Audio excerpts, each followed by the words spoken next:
Okay, in our series of chats to Focus Wales, welcome Tara Bandito. Thank you very much. How are you? I'm good, how are you? Yeah, I'm not bad, thank you. It's been a while, so... Well, it's been a year. It has been a year. And should we just let everyone know straight away that I had to come in and apologise earlier for leaving a box of my merch here, all this time last year, and only picking it up. Well, I still haven't picked it up, but I promise I will take That's it fine, away. no worries, no problem at all. It's a pleasure having it in.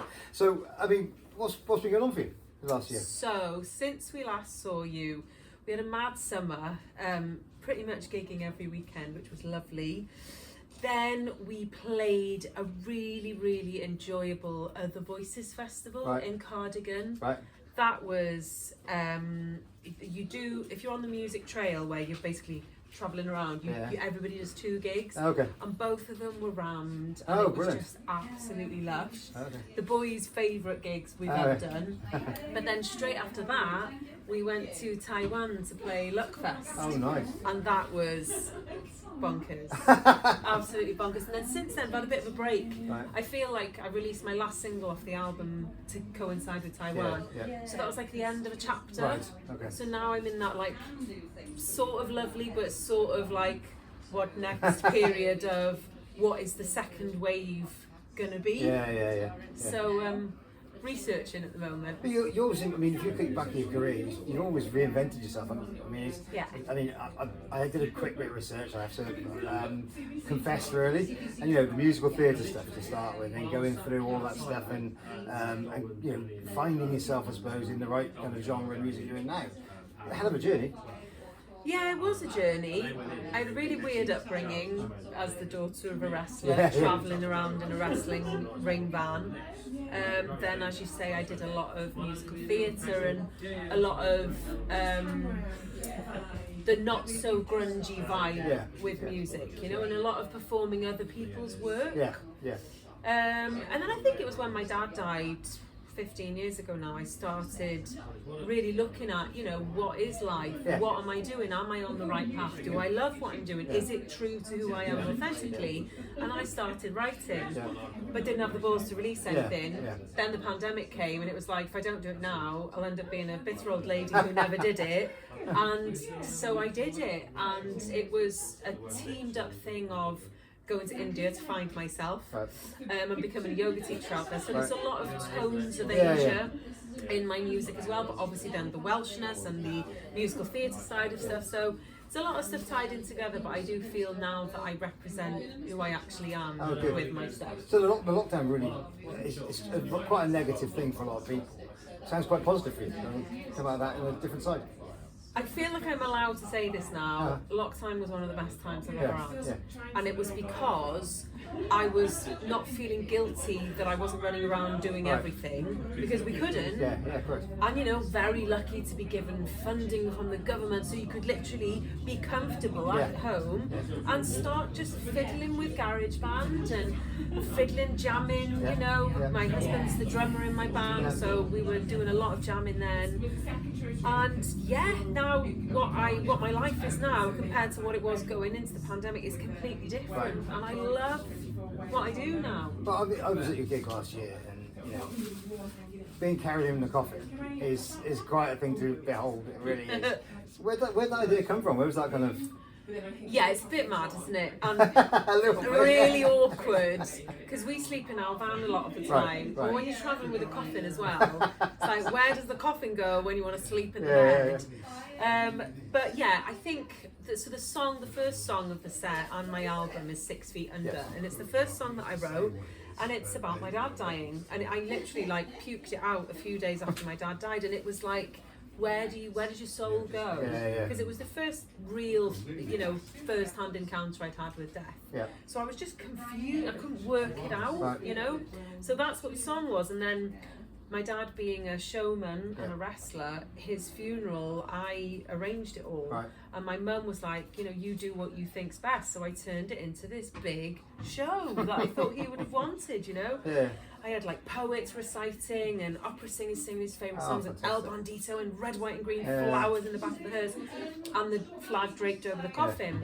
So the music video is basically a sort of a replica of my dad's funeral, but I'm in the coffin, And it's almost like me saying, well, a part of me died when he died, but here's the resurrection, and this is what I'm doing now, trying to carry the baton. That's amazing. Yeah. I have to ask you about Unicorn. I've got to ask you about Unicorn. A great song. Fantastic song. Obviously, it can be controversial. Different versions there. I sing a very clean version when there are children. I know you do, yes, I know you do. I mean, what's that all about? Let's probably cut the chase on that. So the words of that bit are, my love will be your remedy. Yeah. So, you know, I'm a very open person. I'm an oversharer. I'm emotional. I can be too much. I get that, and I've been told I can be too much, which is where the song came from. It hurt at the time. I'm over it now. But to me, there are a lot of people who are the opposite of that and are really like, don't want to go there. So my love will be your remedy. So if you let me in, that can help you potentially. My love will be a remedy. Your truth will set me free. So, because I'm always like so frustrated that people won't just open up to me. And if you rain on my parade, can I swear? You swear. I'll fuck you with my unicorn on. Or in a clean version. I love you with my unicorn on. So, like, you know, I'm here for you if you want to come in here with me. But if you're going to be I thought I said fuck it, doesn't matter. Exactly. Then goodbye, really. And I mean that's what I see from your show, really, and I will call it a show. You know, it's not a gig for me, it's a show. And I think that's what you see from the whole thing you're portraying there. It is that, you know, you're comfortable with yourself a lot more. You feel like actually. You know, and I wasn't. And you know, weren't. I was a person who was really, really self-conscious and unhappy, and suffered from a lot of depression as a result for a very long time. You know, years of therapy later, years of meditating in India and all that stuff, and I'm like, oh, we have one go. And really, there are going to be people who don't like you, and there are going to be people who like you, and you can't really control that. So it's a lovely feeling now to be like, oh, it's alright, it's okay. So Focus Wales. I mean, you obviously from down from Hill originally, but you come from South Wales now. Brill, obviously, absolutely. So you obviously live down in South Wales now. So what's Focus Wales mean for you? What's it? It's very much a coming home thing. It's like everybody talks like we talk, which is lovely. And you know, I was in school with Andy and Neil, who run Focus Wales. Okay. They're a bit older than me, but I remember can imagine them. A lot older than you, I'd say. Well, no, unfortunately not. So, you know, I released one single 2 years ago, and then Andy emailed me saying, I'm Andy, I run Focus Wales, I was in school with you. I've just seen your new single and your new video, looks great. Do you fancy playing in Focus Wales on this stage? And sent me a picture of inside Llwy Nisa. Oh, really? Like the massive stage, the massive screen, all the lights, there's like thousands of people, and I was like, I haven't got a band or a set. But yes, I will. I promise I will make this work. And it was an absolute, you know, I pooed my pants before we played, and it was Echo and the Bunnymen headlining. You know, it wasn't like a tiny little thing, but it was a good opportunity, and it was a good test of how you pull things together quick. So how did you played Rocking Chair last time? Yes. What do you find the differences between them? What's lovely about Rocking Chair is that, like, because you know, I like to create, because I start my set quite intimate, singing about death and personal stuff, and I like it to be quite moody, and then by the end I'm like, yes, unicorns! It's harder to do that with thousands of people all sort of spread out in daylight, whereas when you're in this moody club and everyone's all squished together and sweaty and up for it, and hammered potentially, then that's a really lovely, easier way to get everyone in with you. And you're there tomorrow night? Tomorrow night, 8:30. Looking forward to it? I'm really looking forward to it. We've got a different vibe this year. I think I felt after I released all my first stuff, I had time to reflect. And I was like, I've changed since then, as every artist does, you evolve, right? And I feel like I've matured. Needed to mature. So also our bassist has just had a baby, so we haven't got him with us for a while, so there's three of us, so I've got to go on bass on a guitar. I know, it's only the second time I'm playing it live. I feel so cool. I bet your fingers are aching after that. It's alright, but it means that I can't jump around so much like a maniac. And I've not got a coffin because I haven't got enough people to carry it. But I'm kind of excited about this idea of focusing on my music this year. Because, you know, arguably, maybe I was jumping around a bit too much.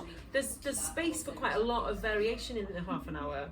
So I'm going to sort of start here and finish here. I think that's fair, because I think when you look at it, you go, you know, you can almost like lose a bit of the music in the this show. This is the trouble. Which is a balance, isn't it? And I think that's interesting. Well, I do kind of worry a little bit, not worry, but I did worry at times last year that maybe, as you say, because there's so much focus on the show, do people not notice the music, or maybe do they think we're trying to cover up the music? And I'm like, no, I really care about my music, but I did that in the studio. Now I'm trying to give you a show, but I think you've got to have the balance. So that's what I'm aiming for this year.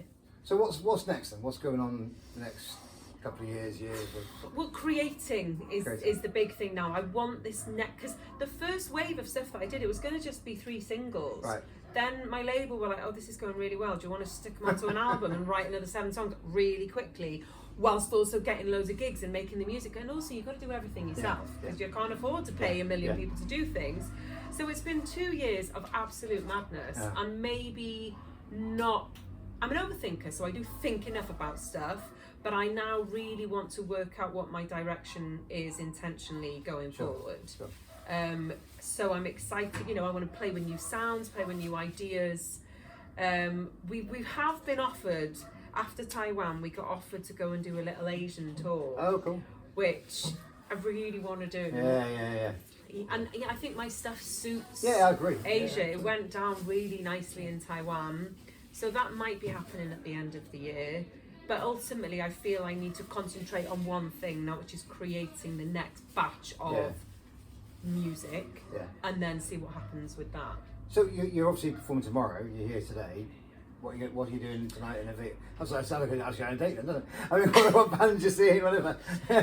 So we just did a couple of these speed meetings, which we've never done before, and that's amazing about Focus Wales. Just met John Kennedy from Radio X, who was like, yeah, send me some of your stuff, like, just like that. Opens avenues, isn't it? And it's kind of nice, only, you know, you book in 8 minutes with these people, so you don't have the awkward, like, hi, I'm tired, I've got a show to, you know, I hated all that in Taiwan. I'm not good at that. I want it all to be fluid, but it never is it?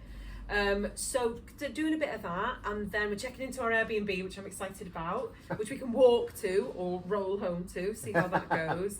And then we've got quite a lot of music booked in tonight, so let me try and remember them all. Chroma. Oh, hang on, first of all, 6 o'clock, my Drama Queen music video is up for Best Music Video. Oh, fantastic. So that's 6. Then I've got, what did I just say? Chroma. Aisha Kiggs, who I've never seen before. I'm really looking forward to seeing her stuff. Who else? Ernest, HMS Morris, Rona Mac, Voya. I think that's it. We're going to need to eat at some point during all of this. And, you know, I don't want to go too late because I need my energy for tomorrow. But yeah, tonight seems to be a lot of stuff that we want to see all back to back, so it'll be quite lovely. It will be. I mean, Red Telephone was, we obviously had an earlier, their performance tonight in the Big Tent. What time? I think they're on at 6:10, I think. Oh, damn it, I'll be in the blooming music video thing. I think it's about that time. Well, if I don't win, I'll run across. So they're actually, they're performing later on in Rocket Chair, but they're actually doing a second gig earlier on. So we're going to see them early on, and then you've got like some of the ones you mentioned, HMS Morris. I definitely want to see those. So that'd be fantastic. So all right, well I'll have a look at the rocking chair one. Yeah, I think that's on like 10, 15, 10, 20. Perfect. We'll go to that. Well, I wish you all the best. It's great to have you back here. It really is. You just light up a room. It's fantastic. And thanks again for looking after my t-shirts. I'll charge you rent. It's all right. Fine. Everybody, Tara Bandito. Please check her out. If you don't get a chance to see it, Focus Wales down in South Wales got a tour going, a few gigs going on down there as well. So I'm sure you'll see it, but please check out her music. It's fantastic. Thank you very much, Tara. It's great to see you again. And congratulations on the new shop. Thank you very much. Great.